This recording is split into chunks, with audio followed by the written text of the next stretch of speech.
Ragazzi, questa cotoletta e purè vi farà entrare e uscire dall'ospedale. Ragazzi, sono Mocio e bentornati a Big Italy, il format più cotolettoso di YouTube Italia. Oggi andiamo a vedere una ricetta, appunto, come avrete capito, che parte dalla Francia, da cui prende il nome cotoletta, costolette, non so come si dice in francese, scrivetemelo nei commenti. Omelette de fromage. E che prende una deriva internazionale, infatti la cotoletta è un piatto che si vive in tutto il mondo. Anche in Italia vive di una regionalità, può essere alla bolognese, alla valdostana, e sti qui e sti là, ma noi andremo a fare la regina di tutte le cotolette. Figa, la milanese, no? Tac. Baluba, prima di andare avanti col video non dimenticatevi di iscrivervi al canale, attivi la campanellina e tac, quando esce un nuovo video di Mocio sei subito in prima fila. Fai ballare il click, Tac. Naturalmente la cotoletta va accompagnata con qualcosa, e quale contorno meglio del purè, ragazzi? Ma pomodorini e rucola. Uè Giorgiana, pomodorini e rucola, pedalare e te lo mangi dove vuoi te. Abbiamo le nostre fantastiche cotolette, ragazzi, mi raccomando, sono di vitello. Le abbiamo leggermente schiacciate, in questo caso abbiamo tolto l'osso. Dopodiché abbiamo un pochino di latte, delle patate, per il nostro purè appunto, della panna fresca, un trittico favoloso per le nostre cotolette, naturalmente farina, uovo e pan grattato. Ragazzi, questa ricetta veramente mi emoziona, sono emozionato in questo momento perché due tipi di burro, ragazzi, non uno ma due. Azzo. Questo è del burro classico, e questo, ragazzi, è la madre di tutti i burri, è la quintessenza del burro, è del burro chiarificato, perché la cotoletta alla milanese, ragazzi, si frigge nel burro, figa. Si può dire figa? Dai. Del sale fino, del sale grosso e un pizzichino di pepe. Andiamo col procedimento. Partiamo dal purè, quindi prendiamo le nostre fantastiche patate, bacino sulla patata.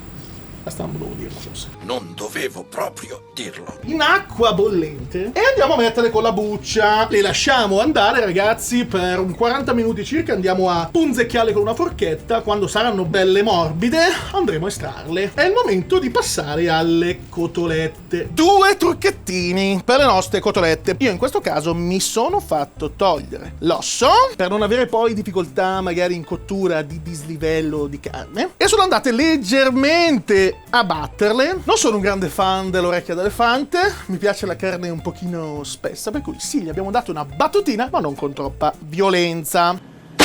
Altro trick che vi voglio svelare, ragazzi, la doppia panatura. Non ve li ho messi tra gli ingredienti, ma ve li metto qua, i grissini. In questo caso dei torinesi fantastici. Andremo a fare una doppia panatura, ragazzi. Prima con i grissini sbriciolati, seguitemi adesso che andrò a distruggerli con immane violenza, e poi con il pan grattato. Andate a cercare di fare un trito spicciolo. Ci piacciono anche se sono abbastanza grossolani. Dobbiamo proprio dare due consistenze alla nostra panatura. Una un po' più croccantosa con il grissino, e l'altra che sia un po' più leggerina con il pan grattato. Doppia panatura, ragazzi, naturalmente merito della nonna, che mi ha spiegato assolutamente questo trucchetto, e che da lì non ho più mai abbandonato. Ragazzi, abbiamo tutto, siamo pronti per andare a imparare le nostre cotolette, per cui primo tuffo nella farina, questa maniera abbastanza leggiadra, mi raccomando, andate bene a coprire tutte le parti della nostra cotoletta. Dopodiché un tuffo in un mare di uova, cercate di far aderire bene l'uovo alla cotoletta, è fondamentale, non dobbiamo andare a lasciare spazi. E adesso primo tuffo nel pan grattato, facciamo un doppio mortale carpiato. Andate un po' a schiacciare con la mano, vedete, per far aderire bene la nostra prima panatura. Sta avendo una fame clamorosa. Seconda panatura, quindi secondo passaggio, torniamo nell'uovo, passatina veloce, 1 e 2, e poi via nel pan grattato. In questa maniera, sempre andando a coprire con il pan grattato. Tac. Se sentite che ci sono delle parti che non hanno preso il pan grattato, recuperate. Qui c'è ancora un pochino di spazio, lo sento, vedo un po' di uovo, e la nostra cotoletta è assolutamente magnificamente pronta. Stesso procedimento per le altre. Come vi ho detto già prima, la cotoletta alla milanese viene fatta friggendo nel burro, quindi ho preso il mio burro chiarificato, l'ho messo in questa pentola antiaderente di dimensioni veramente importanti e lo sto facendo sciogliere piano piano per poi andare a friggere le mie cotolette. Si usa il burro chiarificato Perché? Perché è un burro che viene lavorato per togliere tutta l'acqua presente nel nostro burro normale. Questo fa sì che il punto di fumo si alzi e noi possiamo andare a cuocere, friggere in questo caso, le nostre cotolette nel burro senza la paura di bruciare il nostro fantastico burro stesso. Alziamo leggermente la fiamma. Ragazzi, il nostro burro è in temperatura, andiamo a friggere, mi raccomando, una cotoletta alla volta, perché sennò andremo ad abbassare troppo la temperatura del burro. Voilà, sentite lo sfregolio amoroso del nostro burro.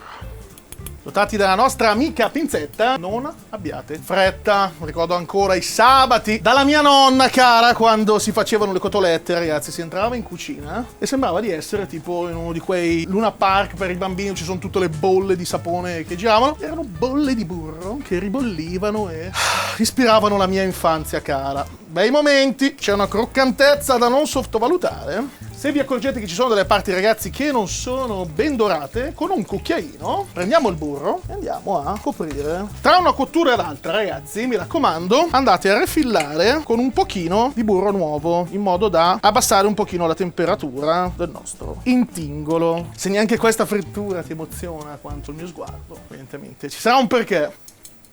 Sono gonfio d'amore. Che bello. Allora, ragazzi, le nostre cotolette sono pronte. Andiamo a togliere l'ultima e voglio farvi vedere la croccantezza. È ora di andare a fare il nostro contorno, il magico purè. Anche qui ricettina della nonna. Basta mettere le patate in una pentola per chiamarlo purè? Assolutamente no, almeno non a casa mia. Prima delle patate, naturalmente, il mio burro, una dose abbastanza generosa, perché dobbiamo creare una spumosità, un senso di consistenza, di appartenenza un po', esageriamo, un po' diverso. Quindi facciamo sciogliere lentamente il nostro fidato burro per anche evitare che si attacchino le patate sulla padella. Quindi foderiamo bene tutto. Perfetto. Dopodiché aggiungiamo le patate che abbiamo naturalmente sbucciato e schiacciato. Io preferisco un purè un pochino con una grana di questo tipo, vedete? Grossolanina. Sono un po' più fan del mashed potatoes, come potete immaginare. Dopodiché facciamo la prima mescolatina e a questo punto andiamo ad incorporare un pochino di latte. Non esagerate, perché metteremo anche della panna che andrà a creare una consistenza sofficiosa, burrosa. Oh mamma mia, che bello. Sexy baby.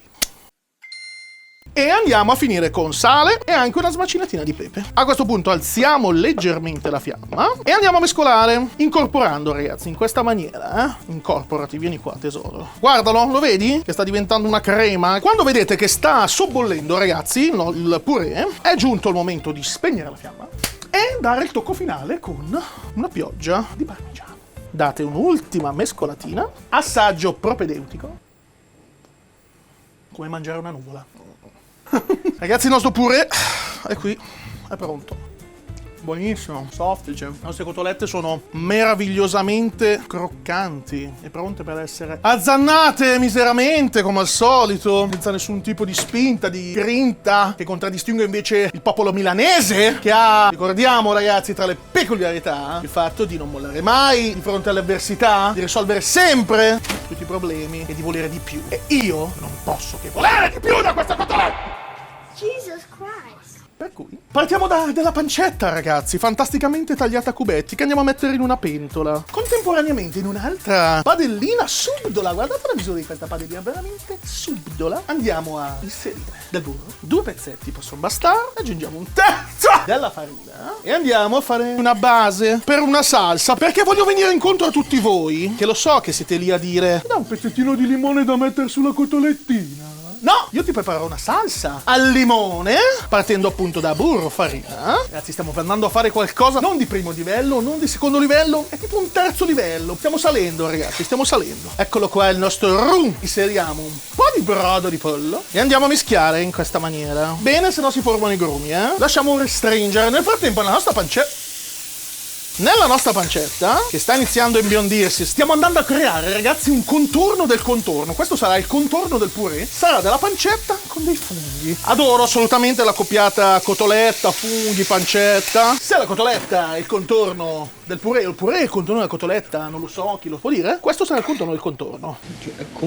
E lasciamo cuocere dolcemente. Nel frattempo torniamo sulla nostra salsina al limone, che a questo punto sta iniziando ad addensarsi, vedete? Che è già un po' più densa. Sta iniziando anche a sobbollire, quindi a questo punto un limone, spremerlo, filtrandolo dei semi in questo modo con la nostra mano. Anche l'altra metà. Ci sta, eh? Pensate che un tempo, quando la cotoletta è stata inventata, ragazzi, si usava colare il burro sulle cotolette. Bei tempi, bei tempi. Pepatina, un pizzico di sale. La nostra salsa al limone è pronta. Vado solo a dare una pepatina, ragazzi, ai funghi e alla pancetta. Non salo perché la pancetta già di suo ci dà col sale, eh? E aspettiamo che siano pronti. 5 minuti. Siamo pronti per impiattare le nostre cotolette purè. Disponiamo come base la nostra fantastica cotoletta e diamo una piccola salata. Dopodiché, una di quelle cose che hanno segnato la mia infanzia indelebilmente, ragazzi, lo stracchino. Guardalo che bello. Secondo me lo stracchino, ragazzi, con il purè e la cotoletta è una di quelle cose inarrivabili. La usiamo proprio come se fosse una piada, una fetta biscottata. Mi raccomando, non lesinate con le dosi. A questo punto, il nostro amico purè e i nostri amici funghi e pancetta. Guardalo che spettacolo. Proseguiamo con un'altra cotoletta in questa maniera. Tutto ciò ha un non so che di diabolico, ragazzi. Ripetere la stessa operazione più e più volte mi fa sognare. Oppala! Sullo strato finale, ragazzi, siamo in chiusura, non emozionatevi adesso. E per chiudere, una salsina al limone, ragazzi, perché ci consente poi di sgrassare un pochino. Ragazzi, questa cotoletta e purè vi farà entrare e uscire dall'ospedale. Mi raccomando, iscrivetevi al canale, continuate a seguirci, adesso non vedo l'ora di andare all'assaggio qua.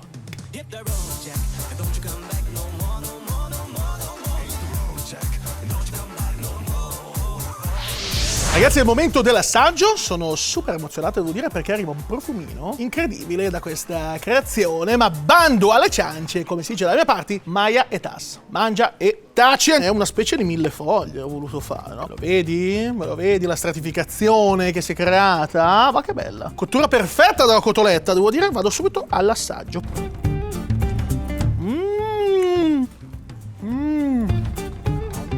La cottura della cotoletta è perfetta, soprattutto grazie all'altezza con cui l'abbiamo battuta. Lo stracchino col purè è una mossa che non ha uguali. La salsina al limone, non dico che sgrassi, però dà una bella nota acidina che ci sta veramente bene, anche con la patata, con il bacon. Dopo la madonnina, ragazzi, secondo me c'è la cotoletta di mocio. Amici milanesi, vi amo. Ragazzi, vi sfido pubblicamente a rifare le mie ricette a casa. Taggatemi nelle vostre stories su Instagram o nelle vostre foto in cui rifate i miei piatti. Ci vediamo al prossimo episodio di Mochio's Big Italy. Io prevedo che non mi alzerò da qui prima di mezz'ora, 40 minuti. La voglio finire tutta. Ciao! Non penserai mica che questo è l'unico episodio. Aspetta, ci sono altre ricette che attendono ad un click.